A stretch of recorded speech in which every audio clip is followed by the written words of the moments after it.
Hey, look at that. I'm Jonathan Katz-Moses. Thank you for coming to my quinceañera. It's really a pleasure to have you. So we're gonna do kind of a half demo here because I don't have a working table saw, so I can't show you. This is the new patent pending Katz-Moses jig square. And what this does, how many of you made a crosscut sled? How many of those crosscut sleds have about 32 holes on the bottom from you doing the 5-cut method? This is something that allows you to make a crosscut sled in under 10 minutes that is dead square. Dead square. We guarantee these are plus or minus 0.03 degrees, which is to kind of quantify that. We recently did a video where we explored like what is square, where I adjusted my fence out of square in a measurable way using a Starrett square. We found out when we could see light.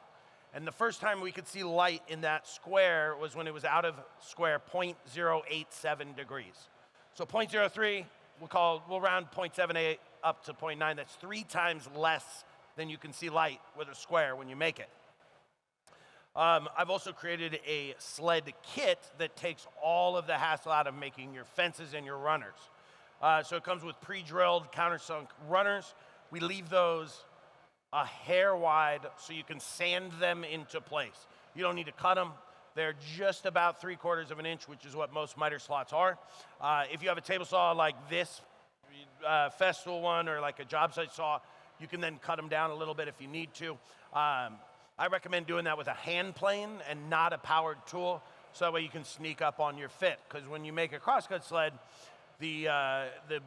one of the most important things is that you get no side-to-side play, which is what can happen with your runners.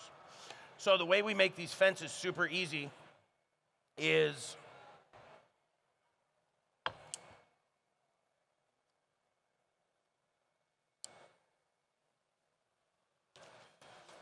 and the way that I came up with this kit was when we were testing prototypes of this tool, I had to make about 100 sleds. We tried 9 different manufacturers. Nobody could hold our tolerances, and like all my products, I wouldn't settle for anything other than perfection. So when we finally found a manufacturer that could hold our tolerances, I had made about 100 sleds, and I needed a way to make them very quickly. So what I came up with on the CNC is actually kind of it's a dumb, cool idea, and it works, which is the holes in these are all dead center, but they're offset. So we have 3 countersunk holes. It's every other one here. Same with this piece. And then I have 2 pieces with no countersunk holes. And what that creates is you can't screw this up. So you offset the countersunk holes so they're opposite each other like this. You take the screws, which we give you all the hardware for your kits here. They're Torx 25s, I believe.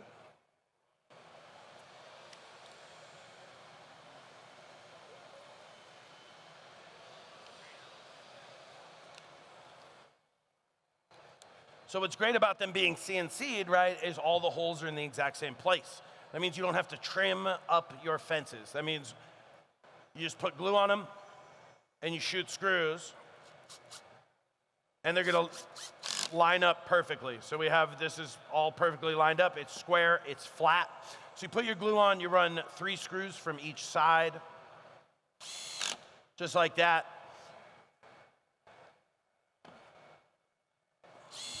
And what that does, anybody who's ever made a fence for a crosscut sled knows plywood is flat-ish, right? You cut pieces, they're a little bowed, they got a little cup to them. So when you do screws from each side, and each kit comes from the exact same piece of plywood, so we pull them off the CNC, they're all right next to each other. So if there is a bow, you're gonna have to flip one of those pieces over, which means the bows are gonna oppose each other. So I've solved that issue of them being all bowed, and then you glue them in order, and then you keep that bow going with 4 pieces that you've glued together. So once you screw these and glue them, the last thing I'll do to ensure success is I'll clamp them to something flat. So the wing of your table saw, your jointer, your workbench, you clamp them for about 20, 30 minutes while they dry, just like that. And when you're done, you really have a flat, perfectly square fence. Ready to go, you don't have to trim, you don't have to sand, you don't have to do all these things. Now let's talk about the jig square. Again, I don't have a working table saw, so I apologize for that. The only thing the sled kit does not come with is a base, just any scrap piece of plywood. And what you're gonna do, these are ones I've already glued up and put the screws in. You're gonna pull your screws out, and those are then going to attach your fence. So you take these out. That one's dropped, that's gone. We all know we'll never find that under the table saw, right? Until you step on it one day when you're out there barefoot. But you take your screws off. You're gonna put on your small fence. This is your front fence, doesn't need to be square. Just like that.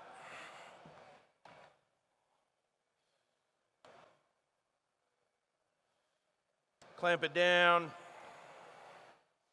You would drill and countersink holes if that's what you're gonna do, but we're gonna cheat here because, whoops.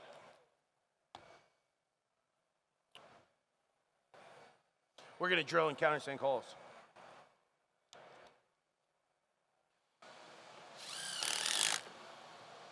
And so now you have the beginnings of your crosscut sled.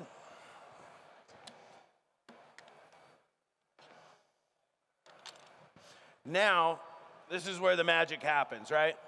So if you made a crosscut sled, you know now is the time you're gonna put this on your runners. So we've created these runners. Super glue those and then shoot the screws. We include the screws for you. And you raise your blade and it creates a small kerf, right? You do about, 9 inches of kerf, something like that. And this is where the jig square really shines. So this is my personal crosscut sled that I use at home. This is a product I just filed a patent on here. We haven't announced it yet, but it's got bearings. So it uses a set screw on the end. You can adjust it in your miter slot. It expands real tight, so there's no play, and then it has bearings on it. It's like an ice skate. So that'll be out in a couple months. So you've raised your blade. So let's pretend we got a real table saw, and there's just a small kerf in here from here to here. And you're gonna take your jig square,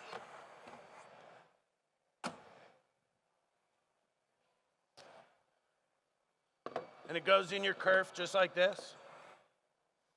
It's got a big, nice brass thumb wheel on here. Slide it in, it expands out just like this. So we've got 2 tabs that are in plane with each other, and then this is your fulcrum point here that expands out and pushes those 2 tabs against your kerf. Because what is square on a table saw, right? Your blade can be adjusted any which way, but it's where your kerf is. That's the true reference of square. So this simply locks into your kerf just like this, and then you would attach your fence, put 2 clamps here, 1 clamp on your fence, and just shoot screws from the other side, and you have a dead nuts crosscut sled. So that's how it works. I wish I had a real table saw to show you, but that is the new patent pending Katz-Moses jig square. And you can make a crosscut sled in 10 minutes. Thank you. Any questions? All right. Thank you so much for letting me present, guys. And come by the booth. We got show specials, free shipping, and if you order 150 or more, you can spin the wheel, which has a bunch of $150 prizes and some of our hottest selling products. So thank you so much, guys.